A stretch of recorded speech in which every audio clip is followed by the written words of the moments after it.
자, 그럼 이제 부동산의 수요와 공급 부분이죠.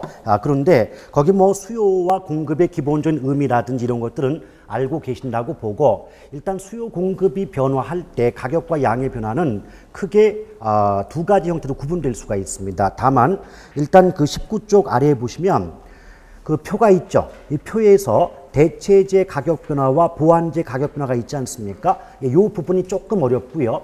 그 다음에 뒷장을 넘겨보시면 21쪽에 그 1번과 2번을 보면 수요 공급 중 어느 한쪽만 변할 때와 또 양쪽이 모두 변동할 때 가격과 양의 변화를 또 약간 혼란이 올 수가 있습니다. 이 부분하고 또 한 장을 넘겨보시면 탄력성 나와 있죠.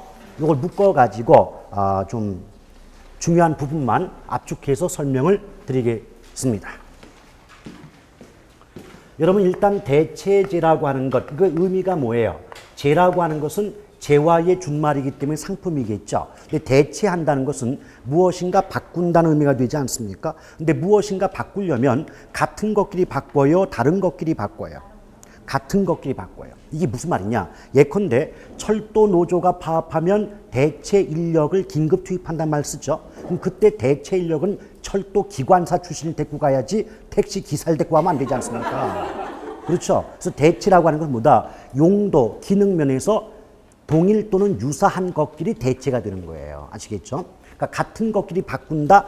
따라서 용도나 기능면이 동일 또는 유사하여 서로 바꿔 사용이 가능한 물건이 뭐다? 대체재입니다.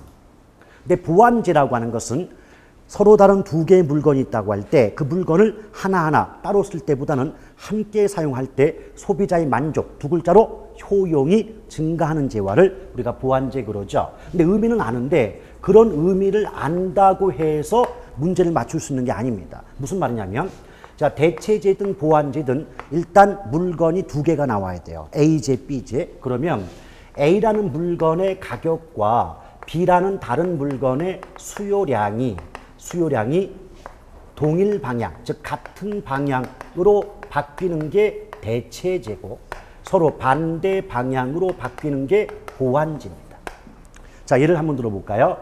보통 우리가 뭐 아파트와 연립주택을 가지고 대체재를 많이 사용하고 있는데, 이때 아파트, 연립 모두 용도가 주거용이죠. 따라서 용도가 동일하면 바꿔 쓸 수 있는 거 맞죠? 편의상 아파트를 A라는 물건이라고 보고 연립을 B라는 물건이라고 가정해 본다면 A재에 해당하는 아파트의 가격이 오른다라고 하면, 자, 가격이 오르면 그만큼 비싸죠. 비싼 건 덜 사요, 더 사요? 덜 사니까 아파트의 수요량은 줄어들 수밖에 없잖아요. 그러면 아파트에 대한 구입 부담이 커졌기 때문에 상대적으로 가격이 오르지 않은, 즉 가격이 내려간 오히려 연립주택의 수요량이 이전보다 증가한다는 거죠. 자, 이 경우에 구조가 어떻습니까? A라는 물건의 가격이 오르니까 B라는 다른 물건의 수요량이 증가하고 있죠. 이처럼 어떤 물건의 가격과 다른 물건의 수요량이 같은 방향으로 바뀔 때 우리 무슨 재? 대체재, 이렇게 말할 수가 있다는 거죠. 자, 그에 비해서 보완재하기 전에, 따라서 앞으로 대체재가 나오잖아요. 그럼 무조건 가격과 수요가 같은 방향. 가격과 수요가 같은 방향이 바로 뭐다? 대체재. 보완재의 경우는 뭐냐면, 여기 이제 만년필과 잉크라는 두 가지 물건이 있대요.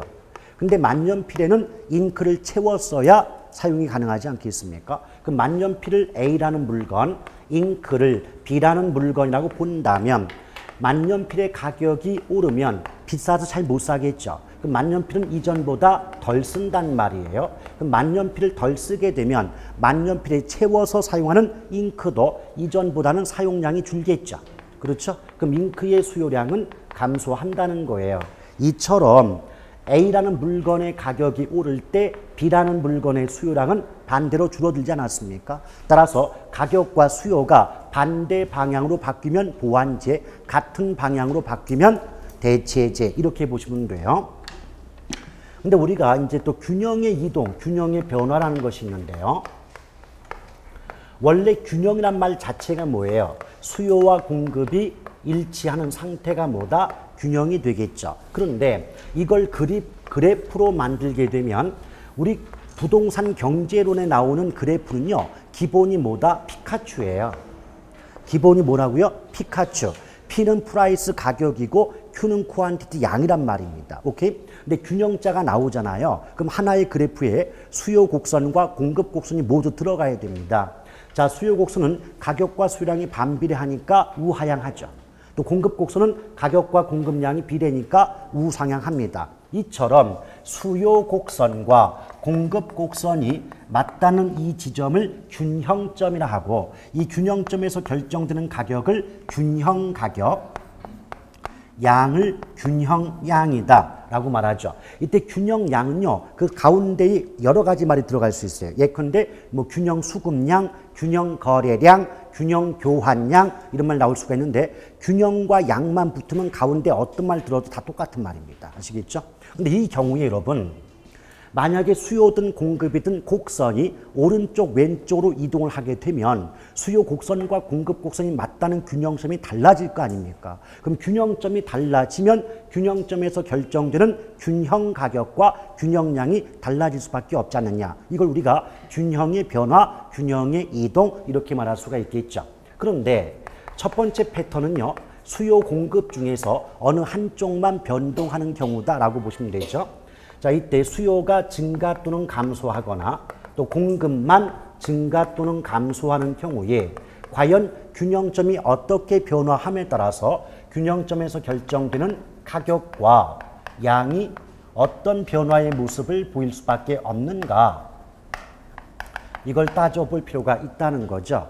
근데 수요가 증가한다는 것은 그 물건을 찾는 사람이 많아졌다는 얘기입니다. 그럼 많은 사람이 찾는 물건은 그만큼 값어치가 올라가겠죠.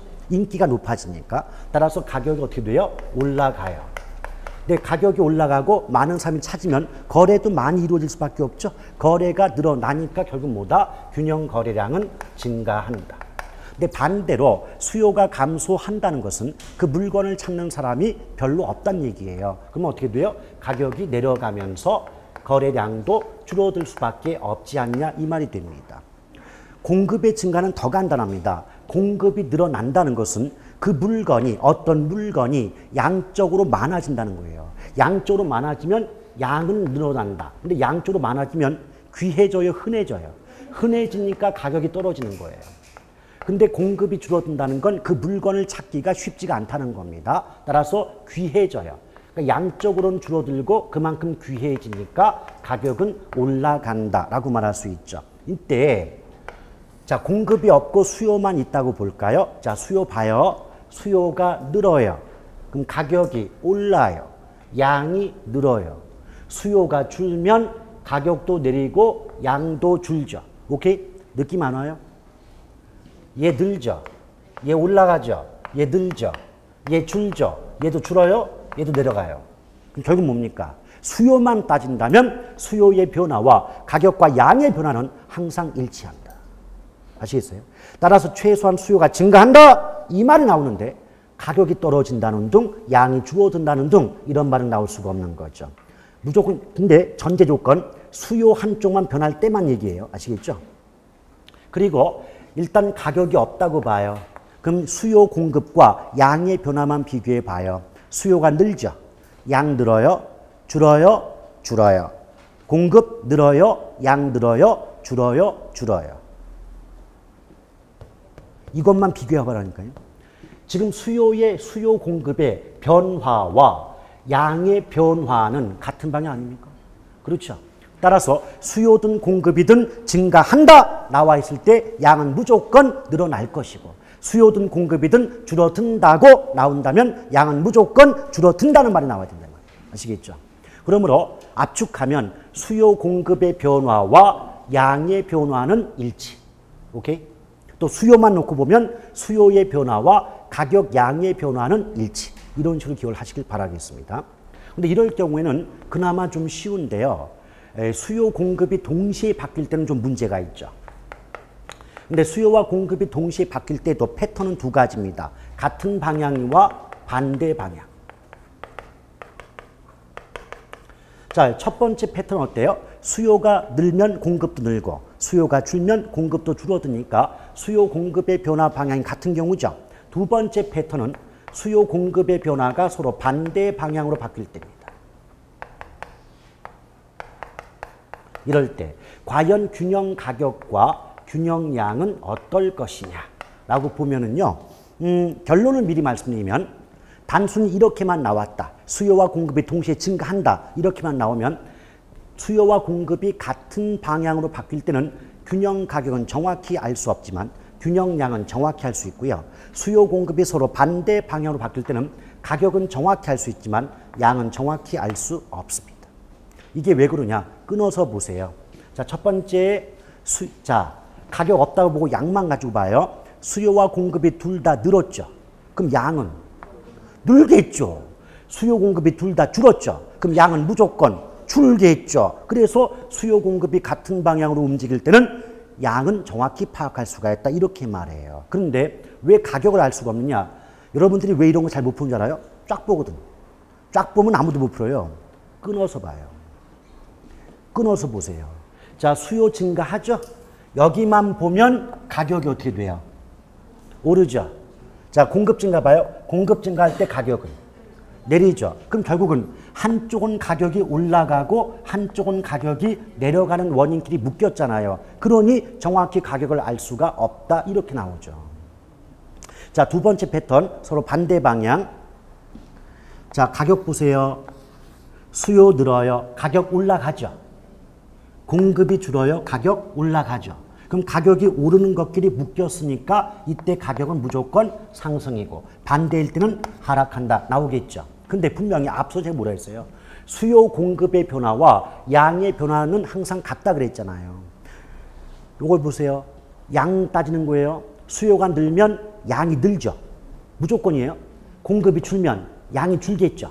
수요 공급의 변화와 양은 같으니까 그럼 한쪽은 양이 늘고 한쪽은 양이 줄죠. 그러면 양이 늘지 줄지 어떻게 하냐 이 말이에요. 그래서 정확히 알 수가 없다. 그런데 이런 경우에도 가격과 양의 파악이 가능한 거 아시죠? 자, 첫 번째 패턴. 이랬어요. 그런데 이렇대요. 오케이? 자, 아파트의 수요와 공급이 동시에 증가하는 경우 아파트의 수요 증가폭이 공급의 증가폭보다 크다. 이렇게 말이 나왔대요. 그럼 어느 쪽이 더 변동폭이 커요? 그러면 변동폭이 큰 쪽만을 보자.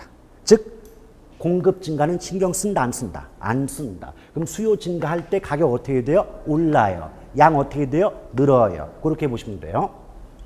자, 두 번째 패턴. 수요는 감소하는데 공급은 증가한대요. 근데 오히려 수요의 감소보다 공급의 증가폭이 크다고 나왔대요. 어느 쪽만 보자고요? 변동폭이 큰 쪽만을 보자고요. 그러면 공급이 증가할 때 가격이 내리고 양은 늘겠죠. 이렇게 보시면 되겠죠. 그래서 수요 공급이 동시에 변동한다, 뭐 증가 감소한다 이런 말 나오면 무조건 더 크게 변동하는 쪽만을 보고 가격과 양을 파악하는 게 단순 비교법입니다. 자, 그렇게 되면은 이제 결국은 탄력성만 남았는데요. 23쪽에 보면 테마 9번 해가지고 탄력성이란 말이 나와 있죠. 근데 이 탄력성을 그렇게 어려워하실까 싶단 말이에요. 자, 탄력성이라고 하는 것은 다른 말로 탄력도라고도 하는데 이건 어떤 말이에요? 어떤 자극이 주어졌을 때 그 자극에 대한 반응의 정도를 우린 뭐라 그런다? 탄력성 또는 탄력도라고 한다. 이렇게 말해요. 근데 여러분 뭐 탄력적이다, 비탄력적이다 이런 말 많이 나오지 않습니까? 이거 별거 아니에요. 누군가를 간지럽히는 것도 자극을 주는 거죠. 그렇죠? 근데 누군가를 간지럽혔다. 근데 상대방이 간지럼을 안 탄다. 이 말은 간지럽힌다는 자극이 주어졌을 때 간지럼을 탄다는 반응의 정도가 커요, 작아요? 제가 간지럼을 안 탄다고 했는데 그게 커요? 아, 이게 지금 몇 개입니까? 이러시면 안 돼요. 허허, 참나. 다시 한번 들어갑니다. 자, 누군가 간지럼을 태우는 것도 자극이라고 했어요. 그럼 그 자극에 대한 반응은 간지럼을 타는 거야. 근데 열심히 간지럽히고 있었는데, 즉 자극이 주어지고 있었는데 상대방이 너 뭐하냐? 라고 한다면 간지럼을 많이 탔다? 거의 안 탔다. 그럼 간지럽히는 자극에 대한 반응의 정도가 크다, 작다? 이게 비탄력이요.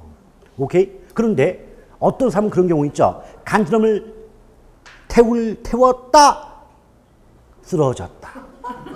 간지럼을 타면서 갔다 다시. 이런 경우는 뭐다? 엄청 간지럼 많이 탔죠? 이게 뭐다? 간지럼을 태우는 자극에 대해서 너무 많이 탔어요. 탄력성이다. 또는 탄력성이 크다는 거죠. 근데 이런 경우 있잖아요. 간지럼을 피일래 거품 물고 쓰러졌다. 간지럼을 피일래 이 말은 아직 자극을 줬다 안 줬다? 안 줬어. 근데 벌써 거품 물고 쓰러졌다는 건 반응이 나온 거야. 이것이 바로 뭐다? 완전 탄력이에요. 아시겠어요? 완전 탄력. 근데 3시간 내내 간접했다. 3시간 지나서 그제서야 간지럼을 태우고 있었어. 라고 말하는 건 자극에 대한 반응이 전혀 없죠. 이게 바로 뭐다? 완전 비탄력. 전문용어로 불감증이라고 합니다. 자, 그럼 볼까요? 그런데 이 자극은 일종의 원인 부분이고 반응은 그에 대한 결과라고 보시면 돼요. 그런데 이 자극 부분이 가격의 변화일 때가 있고 또 소득의 변화일 때가 있더란 얘기예요. 그리고 서로 다른 두 개의 물건이 있다고 할 때 어떤 A제 B제라고 해보면 A라는 물건의 가격 변화일 때도 있더라는 거죠. 이럴 때 그 원인에 대한, 그 자극에 대한 결과로서 그 물건의 수요량이 얼마만큼 변화하는가, 또 소득이 변화할 때 그 물건의 수요량이 얼마만큼 변화하는가, 또 A라는 물건의 가격이 변화할 때 B라는 다른 물건의 수요량이 얼마만큼 변화하는가를 가지고 각각 첫 번째 가격 탄력성, 두 번째 소득 탄력성, 세 번째 교차 탄력성으로 구분해 볼 수가 있다는 겁니다. 근데요, 요 두 번째까지는요, 느낌 안 와요? 아, 가격의 변화가 원인이니까 무슨 탄력성, 가격 탄력성, 소득의 변화가 원인이니까 무슨 탄력성, 소득 탄력성, 이렇게 제목이 붙여지는 단어는 느낌 안 들어요? 아시겠어요? 느낌을 받아야 돼요. 오케이? 느낌 아니까. 자, 이렇게 보시면 돼요. 자, 그런데 이때 가격 탄력성 크게 수요 탄력성 들어봤죠. 공급 탄력성 들어봤죠. 가격 탄력성만 수요 탄력성과 공급 탄력성으로 구분이 되고 소득과 교차 탄력성은 둘 다 수요량의 변화율을 의미하기 때문에 수요자, 공급자 따로 붙이지 않고 그냥 소득과 교차 나오면 수요만 나오지 공급이라는 말이 나올 수가 없는 구조입니다. 아시겠죠? 자, 그런데요, 여러분 봐봐요. 이 자극을 어떤 물건의 가격 변화라고 본다면 그에 대한 반응이 그 물건의 수요량의 변화율 아니겠느냐. 이렇게 말하는 게 뭐다? 수요의 가격 탄력성을 의미하는 표현이다 라고 보시면 돼요. 그럼 봐봐요. 뭐뭐에 대한 나왔어요. 이 말 나오면 앞이 뭐예요? 뒤가. 그래서 수요 탄력성 공식은 가격 변화율 분의 수요량의 변화율이잖아요. 아시겠죠? 근데 만약에 공급 탄력성을 물어본다면 이 똑같은 문장에서 뭐만 바꾸면, 수요를 공급이란 말로 바꾸면 그것은 결국 공급 탄력성을 의미하고 있다라고 보시면 돼요. 그런데 요거 한번 살펴볼까요? 가격이요. 어떤 물건의 가격이 이만큼 변동했대요. 이때 변동이란 말 속에는 상승도 변동이고 하락도 변동 아니겠습니까? 그렇죠? 어떤 물건 가격 요만큼 바뀌었는데 그 물건의 양이 이따만큼 바뀌었대요. 그럼 가격보다 양이 많이 바뀌었죠. 오케이? 가격보다. 이게 가격의 변동이고 여기가 양의 변동이다. 물론 이때 양이 수요량이면 수요고 공급량이라면 공급이 되는 것이고. 아시겠죠? 자, 첫 번째 케이스, 가격의 변화보다 양의 변화가 더 크죠. 이런 경우는 뭐라 그런다? 탄력적이다. 왜? 가격의 변화가 뭐니까 자극이고 양의 변화가 뭐니까 반응이다. 그럼 자극이 주어졌을 때 그에 대한 반응의 정도가 컸다는 얘기 아닙니까? 이런 경우를 뭐라 그런다? 탄력적이다. 근데 뒤집어서 가격이 이만큼 바뀌는데 양이 요만큼 바뀐다. 그럼 어때요? 자극보다는 반응의 정도가 약했죠. 이런 경우를 뭐라 그래요? 탄력성이 작다. 즉 비탄력적이다 라고 말하죠. 근데 가격이 이만큼 바뀔 때 그에 따라서 그만큼만 양이 바뀌면 가격과 양의 변화 정도가 같죠. 이런 경우는 무슨 탄력? 단위 탄력. 아시겠어요? 근데 저 같으면 이 개념을 잡고 갈 거예요. 공급자가 나오든 수요자가 나오든 간에 가격보다 양이 많이 바뀐다 탄력.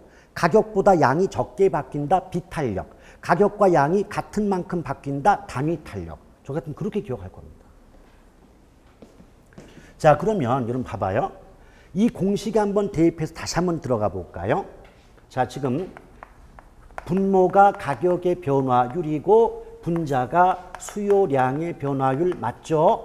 그러면 어떤 물건의 가격이 10%만큼 오르거나 내렸대요. 여러분 탄력성은요. 가격 탄력성은 절대값을 구하기 때문에 절대값을 구한다는 건 어떤 뜻이다? 마이너스 값이 없어요. 그러니까 오른다 내린다는 중요성이 없다고. 뭐만 가지고 보자? 숫자만. 그럼 가격 변화가 10%예요. 그랬더니 양이 20%만큼 바뀌었대요. 그 말은 뭐예요? 가격의 변화보다 양의 변화가 컸다는 거죠. 가격의 변화라는 자극보다 양의 변화라는 반응의 정도가 컸다는 의미죠. 오케이? 이럴 때 뭐라 그래요? 탄력적이죠? 이거를 이 공식에 한번 대입해 볼까요? 가격이 10, 양이 20. 그럼 값이 2가 나오죠? 이러면 가격 탄력성의 기준값은 1이잖아요. 그래서 이 값이 1보다 크니까 탄력적이다 라고 말할 수 있죠. 자, 두 번째, 가격이 10만큼 바뀔 때요. 양이 5만큼 바뀌었대요. 이제 가격이 양보다 많이 바뀌었죠. 오케이? 또는 가격보다 양이 적게 바뀌었죠. 이 말은 가격 변화라는 자극에 비하여 양의 변화라는 반응의 정도가 약했다는 의미가 되지 않습니까? 그럼 탄력이다, 비탄력이다? 비탄력이죠. 이걸 공식에 대입하면 10분의 5가 되니까 0.5라는 값이 나오겠죠. 1보다 작으니까 비탄력이다. 가격이 10만큼 바뀔 때 양도 그만큼 바뀌면 가격과 양의 변화 정도가 같죠. 이런 경우를 무슨 탄력이다? 단위 탄력이다. 자, 공식에 대입하면 10분의 10이니까 1 나오잖아요. 그렇죠? 그런데 여기까지 이제 개념을 잡았습니다. 그래서 숫자로 나오든 어떤 뭐 문장으로 나오든 간에 문장을 보시면서 수요량이든 공급량이든 가격보다 양이 많이 바뀌면 탄력. 가격보다 양이 적게 바뀌면 비탄력인 거예요. 아시겠습니까? 그 개념을 잡고 가시라고. 그런데 가끔 가다가 탄력성 계산하는 문제도 있잖아요. 근데 탄력성 계산 문제가 앞에 말했던 가격 변화율 분의 수요량의 변화율 이렇게만 해서는 문제를 못 푼단 말이죠. 왜냐? 우리 시험에 직접 퍼센트가 나오는 경우는 극히 드무니까. 자, 지금 이 가격 변화율 분의 수요량의 변화율 이것이 수요 탄력성 구하는 공식인 거 맞죠? 그렇죠? 근데 직접 문제를 풀다 보면 변화율이라고 하는 건 퍼센트 아닙니까? 몇 퍼센트 변한다? 이런 말 잘 안 나온단 말이에요. 그럼 다른 숫자 값이 나올 때 그 숫자 값을 이용해 가지고 우리가 별도로 가격이든 양이든 변화율 값을 구할 수 있어야 되지 않겠습니까? 근데 변화율 값은요. 가격이 됐든 양이 됐든 소득이 됐든 간에 변화율 값은 어떻게 구한다? 원래분의 변동분. 자, 원래분의 변동분으로 그 값을 구할 수가 있다는 거예요. 근데 지금 분모에는 어떤 단어가 들어갔죠? 가격이란 말이 들어갔죠. 그러니까 원래의 가격으로 가격의 변동분을 나눠주시면 이 값이 뭐가 된다? 가격 변화율 값이 된다. 자, 분자 값은 무슨 말 들어갔어요? 수요량자 들어갔죠? 그럼 원래의 수요량으로 수요량의 변동분을 나눠주시면 이 값이 결국 수요량의 변화율 값이 된다 이 말입니다. 아시겠죠? 결국 뭐예요? 지금 양자도 나왔고 가격도 나왔지만 변화율 값을 구할 때는 기본 구조가 뭐다? 원래 값분의 변동된 값이에요. 아시겠죠? 원래분의 변동. 그럼 예컨대 이런 문장 나오지 않겠습니까? 저기 아파트란 물건이 있어요. 자, 아파트란 물건의 가격이 100원에서 120원으로 오르더래요. 그러면 값이 비싸지면 덜 살 거 아닙니까? 따라서 아파트란 물건의 수요량이 자, 100개에서 80개로 줄었다. 이렇게 말이 나오더래요. 그럼 이걸 가지고 이 자체는 퍼센트가 없잖아요. 그럼 어때요? 위 공식에 대입해서 탄력성 값을 구할 줄 알아야 된다 그 말이죠. 볼까요? 원래 값 얼마였어요? 그게 지금 120원이 됐죠? 그럼 얼마만큼 변했어요? 20. 그럼 0.2잖아요. 자, 원래량 몇 개예요? 원래 수유량 100이잖아, 100. 이게 80개 되면 얼마만큼 변했어요? 그럼 얘도 0.2죠? 그럼 분모 분자가 0.1로 똑같죠? 그럼 값이 얼마가 돼요? 따라서 이 경우 아파트의 수요 탄력성은 무슨 탄력적이다? 단위 탄력적이다. 오케이? 저 구조만 알고 계시면 그 값이 어떻게 바뀌든 간에 똑같은 과정을 거쳐서 값을 구할 수가 있습니다. 물론 출제자가 어렵게 문제를 낸다면 최초 가격, 최종 가격, 중간값 기준 탄력성 계산 세 가지 용으로 다시 구분됩니다. 여긴 지금 원래 가격과 원래량이 처음의 가격, 처음의 양이었잖아요. 오케이? 근데 만약 같은 조건 놓고 최종점을 기준으로 탄력성 값을 구해보세요 라고 한다면 이 단서가 붙으면 처음에 원래 가격이 100원이 아니고 120이 되고 원래량도 100이 아니라 80개가 됩니다. 왜? 마지막 가격, 마지막 양이 기준돼서 탄력성 구하는 거니까. 최종점의 뜻이 그 뜻이에요. 아시겠죠? 그럼 여기 한번 대입해 볼게요. 이제 원래 가격은 얼마였다? 120이었다. 이게 100원이 되면 얼마만큼 변한다? 20만큼 변합니다. 가격 변화율, 자, 그 다음 분자값, 원래량이 몇 개다? 80. 근데 그게 100이 되면 몇 개만큼 변한다? 20. 됐습니까? 그럼 이거 약분해 볼게요. 120분의 20은 6분의 1이죠. 80분의 20은 4분의 1이죠. 그러면 안쪽끼리 곱하고 바깥쪽끼리 곱해요. 이때 안쪽으로 곱해진 값이 분모, 바깥쪽 곱해진 값이 분자가 되겠죠. 그럼 1 곱하기 4는 4고 6 곱하기는 6이니까 4분의 6이죠. 4분의 6은 약분하면 1.5가 나오겠죠. 그럼 1보다 크죠. 그럼 탄력, 비탄력. 그럼 봐봐요. 지금 저 조건이요. 앞에서 먼저 풀었던 일값 나오는 조건과 조건 자체는 같잖아요. 그런데 처음에 일값이 나올 때는 뭐였어요? 처음의 가격과 처음의 양이 기준값이었어요. 원래 가격, 원래 양이 됐다는 거죠. 근데 두 번째는 같은 조건이 나오면서 뭐만 붙인 거예요. 최종 가격과 최종 수량을 기준으로 한다는 말이 나오는 거예요. 그럼 마지막 가격이 원래 가격이고 마지막 양이 원래 양이다 그 말이에요. 아시겠습니까? 그럼 어때요? 같은 조건임에도 불구하고 최초값 기준일 때는 1이 나와서 단위 탄력이었는데 최종값 기준하면 1.5가 나와서 탄력이라고 지금 값이 나올 수 있지 않습니까? 그래요? 근데 이게 처음에 탄력성 구하는 문제 나왔는데 계속 다른 말 없어도 첫 번째처럼 풀어왔거든요. 한 10년 이상을. 근데 갑자기 출제자가 너희들 한번 당해봐 그래가지고 똑같은 거 해놓고 옆에다가 단 최종 가격과 최종 수량을 기준으로 할 거 써놨단 말이에요. 이게 뭔지를 모르는 학생들은 이 최종 가격, 최종량이 뭐지? 이 개념이 안 잡히니까 어때요? 그동안 풀어왔던 방식대로 풀어왔겠죠. 풀어봤겠죠. 계산되는 분들도. 그럼 어때요? 1 나오잖아요. 그러니까 상대방이 원했던 값은 1.5인데 무슨 말인지 아시겠어요?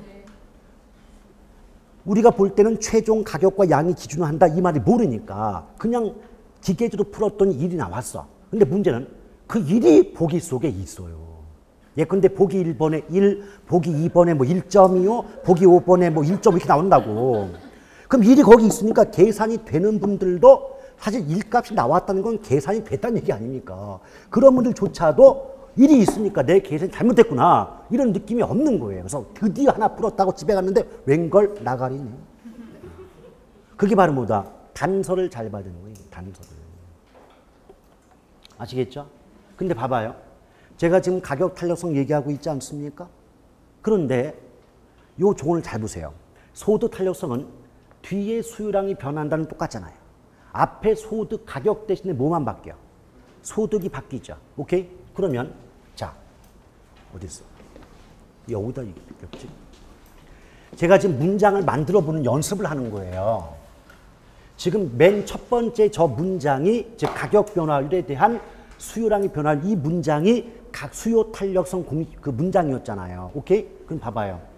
가격 대신에 뭐만 바꿔볼까요? 소득. 이래 버리면 뭐가 돼? 소득 탄력성. 아시겠어요? 가격자가 나왔으니까 걔는 가격 탄력성이야. 근데 소득자가 나오면 걔는 무슨 탄력성이냐고. 소득 탄력성이라고. 세 번째 교차까지 한번 연결해 볼까요?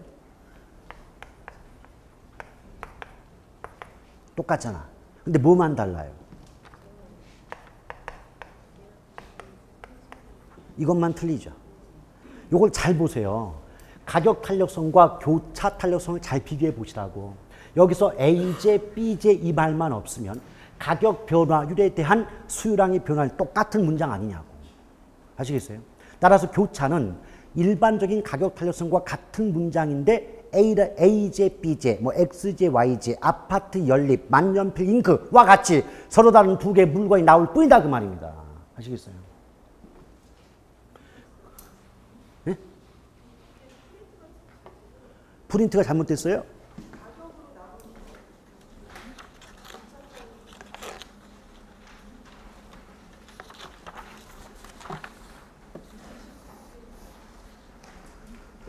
예, 수요의 교차 탄력성. 프린트 잘못 안 됐는데?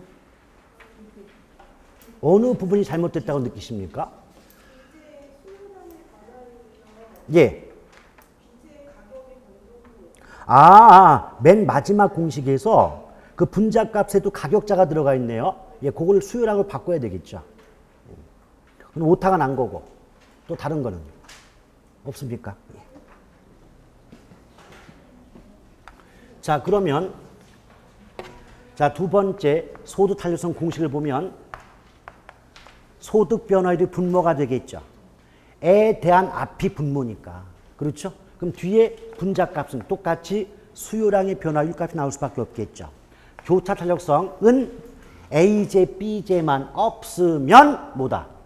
가격 탄력성과 똑같은 거죠. 그러니까 일단은 가격 탄력성 구할 때처럼 똑같이 가격 변화율 분의 수요량의 변화를 해놓고 그 앞에 A라는 물건, B라는 물건 이런 식으로 서로 다른 물건의 명칭만 붙이면 교차 탄력성 공식이 되는 거 아닙니까? 교차 탄력성 지문이 되는 거 아닙니까? 아시겠어요? 그러니까 이 세 가지 문장을 비교하면서 왜 이런 공식이 나올 수밖에 없고 왜 이렇게 문장이 만들어지느냐를 알려드리고 싶었던 겁니다. 그런데 이 결과 소득 탄력성의 경우는 줄여서 소탄이라고 하면 소득 탄력성과 교차 탄력성은 0이 기준값이에요. 0. 0이 기준값이란 말은 0보다 작은 마이너스 값도 있다는 얘기입니다. 그런데 가격 탄력성은 절대값이니까 0보다 작은 값이 없단 말이에요. 그럼 봐봐요. 소득 탄력성 0보다 커요. 그럼 얘는 뭐다? 우등제. 우등제를 다른 말로 뭐라 그래요? 정상제. 그 다음에 소득 탄력성 값이 0보다 작게 나왔다면 얘는 뭐다? 열등제. 그럼 열등제를 다른 말로 뭐라 그래요? 하급제. 이렇게 나옵니다. 자, 마찬가지예요. 교차 탄력성 구했더니 이 값이 0보다 크게 나왔다. 얘는 뭐다? 대체제. 교차 탄력성이 0보다 작게 나오면 얘는 뭐예요? 보완제. 이런 식으로 말할 수가 있다는 겁니다. 아시겠죠? 그런데 문제 풀다 보면 이런 문제가 있어요. 요령이 있는 게 뭐냐면 A라는 물건이 있대요. 얘 소득이 10% 늘어나니까 이 A라는 물건의 수요량이 5%가 늘어나더래요. 이래놓고 이 물건 무슨 제니? 무슨 물건이니? 이렇게 물어봤어요. 그래서 뭐 1번에 보완제, 뭐 대체 이렇게 나왔단 말이에요. 그런데 봐봐요. 일단 소득이란 말이 나오면 그 문제의 정답은 우등제 아니면 열등제예요. 대체제, 보완제가 답이 될 수 없다는 얘기입니다. 마찬가지예요. 교차 탄력성 나왔죠. 교차, A제, B제 나왔죠. 그럼 그때는 대체제 아니면 보완제가 답이 되는 겁니다. 여러분, 이 경우 이 물건은 무슨 제일까요? 봐요.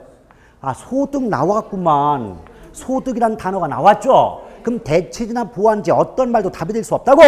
우등제 아니면 열등제 둘 중에 하나가 답이라고요. 오케이? 근데 이것만 놓고 봤을 때 여러분들은 어떤 제라고 볼까요?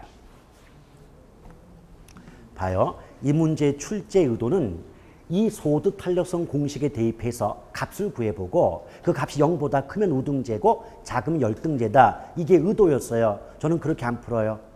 소득 올랐네, 양 늘었네, 같은 방향, 우등제 끝. 아시겠어요? 문제 그렇게 풀어요. 그러니까 상대방의 의도는 계산 문제였어. 근데 우리의 해결은 각 소득과 양 변화 방향 보는 거죠. 오케이? 그 무등제예요. 그러니까 이 문제의 출제들은 뭐였다? 소득이 10% 올랐네. 수요가 5% 늘었네. 그럼 10분의 5는 0.5잖아요. 근데 소득과 수요가 같은 방향이니까 창끝이 같으면 상대방 몸에 기스를 안 내. 그래서 마이너스가 아니야. 무슨 말인지 아시겠어요? 같은 방향이잖아요. 창끝을 같은 방향 겨누면 어때요? 상대방 몸에 생책이 안 내잖아요. 그럼 마이너스 값이 아니죠? 그럼 그냥 0.5잖아요. 그럼 0.5는 0보다 크잖아요. 그럼 어때요? 소득 탄력성이 0보다 크면 우등제 또는 정상제다. 이거를 이렇게 풀라고 낸 거야. 그 출제자는요. 근데 우리는 어떻게 푼다?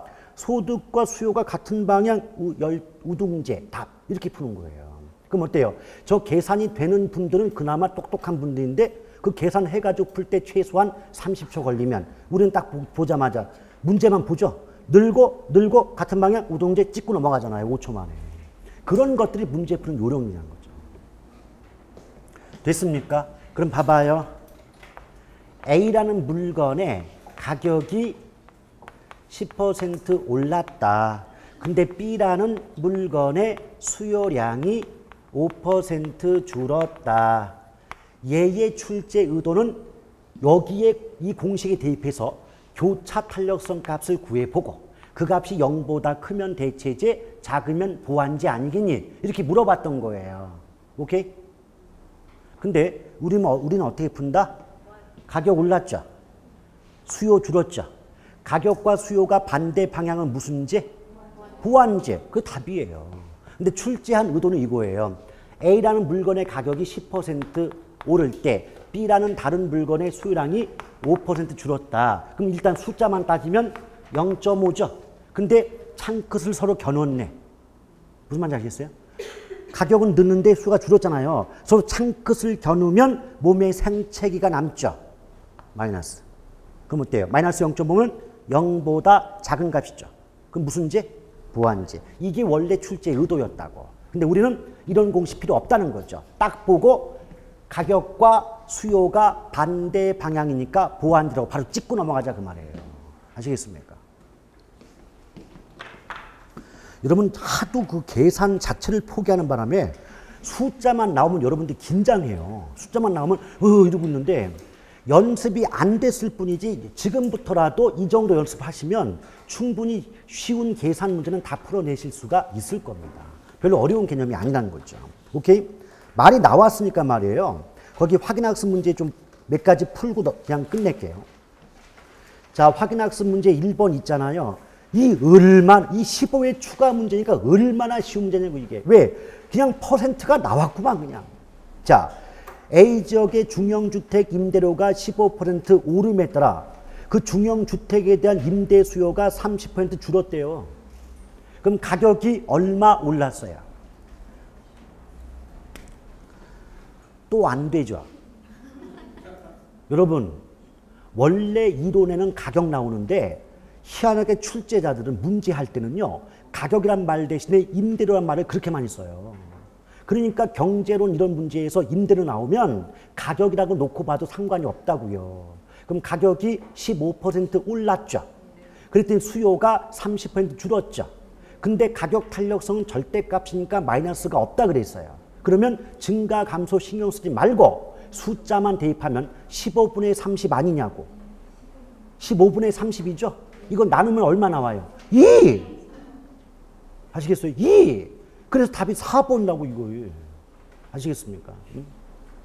그러니까 원래는 이런 공식에 대입해가지고 문제를 내왔는데 15회 때 하도 말썽이 많아가 추가 시험 봤잖아요. 그러니까 또 이상한 문제 내면 또 열받아 죽을까봐 어떻게 돼요? 요 공식 그대로 낸 거예요. 가격은 15, 양은 30. 그럼 15분의 30은 2. 이렇게 된 겁니다. 이 문제가. 만약 우리 시험에 예측하지 못했지만 이런 형태로 계산이 나왔다면 풀어야 될 거 아닙니까? 이런 문제 정도는. 그렇죠. 이것도 계산이랍시고 포기를 처음부터 해버리면 나중에 억울해 죽습니다, 이거. 자, 그 다음에 3번 봐요. 아래 예문의 가로 안에 들어갈 숫자. 이거는 나름대로 그 당시 신선했습니다. 그 말은 어려웠다는 얘기죠. 자, 보세요. 지금 주택시장이 서로 대체 관계에 있는 아파트와 빌라로 구성되어 있다 그랬어요. 근데 저는 벌써 이 문장 딱 보면서 그래, 그럼 아파트와 빌라가 대체 관계니까 교차 탄력성이 0보다 크겠네? 바로 나오는 거예요.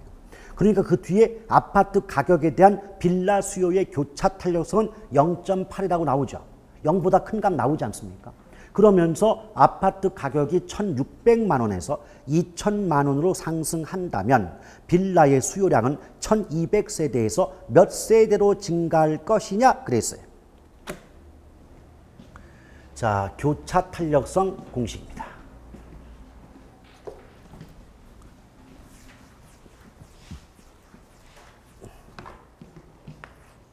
아까도 말씀드렸어요. 교차 탄력성의 기본 공식은 가격 탄력성 공식과 같다. 그래서 가격 변화율 분의 수요량의 변화율, 이 부분은 일반적인 가격 탄력성과 구조가 같다라고 했죠. 다만 어떤 부분에 차이점이 있다?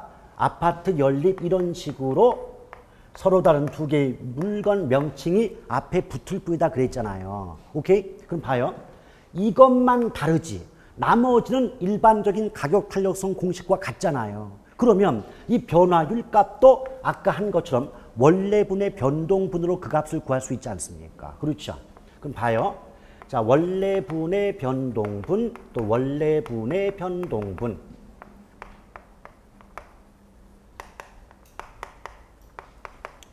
자, 이와 같다고 할 때 지금 보세요. 어차피 분모값은 가격이니까 가격이란 말을 집어넣고 분자값은 수요량이니까 수요량이라는 말을 집어넣을 수가 있어야 되겠죠.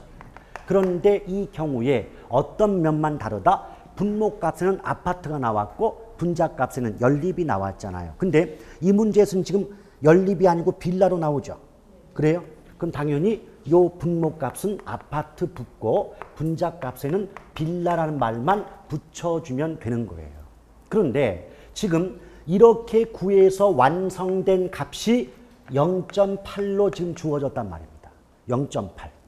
그런데 그 아래 보시면 아파트 가격이 1,600에서 2,000으로 오른다 그랬죠. 그럼 여기 보세요. 아파트 원래 가격이 얼마였다? 1,600. 이게 지금 2,000만 원 되면 얼마만큼 변하는 거예요? 400. 그러면 요 분모값부터 해결하자고요. 0 두 개 좀 지워요. 제발 계산할 때. 왜 1,000, 나 400, 난 1,600래. 어차피 0 두 개 필요 없지 않습니까? 그럼 16분의 4나 똑같죠? 한 가지 조심할 건 분자값을 먼저 누르시는 겁니다. 4 나누기 16 하셔야 돼요. 그럼 어떻게 돼요? 4분의 1이죠. 그러면 0.25라는 값이 나오겠죠. 오케이?